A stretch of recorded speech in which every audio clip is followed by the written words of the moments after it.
So let's get straight into it tonight. We have our first email question of the evening. This one is from Carolyn. My son got fractured at school playing for the football team. The school didn't offer any help, and there's not a nurse and no medical services provided. The incident occurred on October 22nd, and he's in a boot and had to take time off from school. The school has yet to provide an incident report. Is there anything I need to do, or is there anyone I should speak to? You know, Carolyn, the best thing to do is contact an attorney.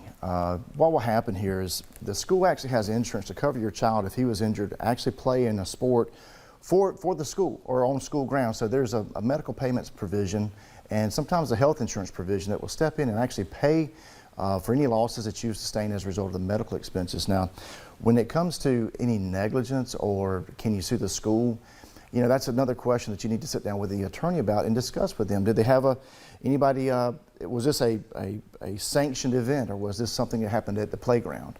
Were they wearing helmets? Were they playing where they were not supposed to be? I mean, there's a lot of facts that seem to be uncertain here, but fracturing an ankle is very, very painful. I've done it. It stays with you for years. You can always tell when the weather's going to change or when it's getting cold.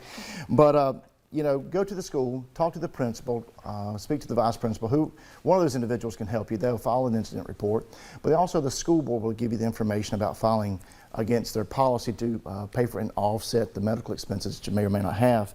But, you know, not getting into your own personal insurance, I would go with the school board route, speak to them, but also get an attorney on board to discuss some of the facts surrounding this incident to see if there's any negligence involved also.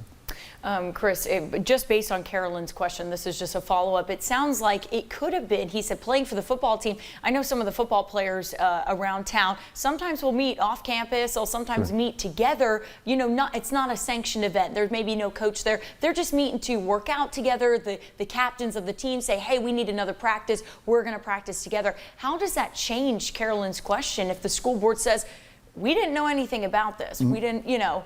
My argument would be it doesn't change it at all, Courtney. Okay. You know, if you're on school grounds and school properties and they're allowing it to happen or to take place, chances are there's a possibility that they've encouraged it either through a coach to say, hey, team captain, step up. Let's get better. Come, you know, practice more during the week, or practice more on the weekend, or in the evenings, or whatever it is. But typically speaking, that's when you talk to the attorney.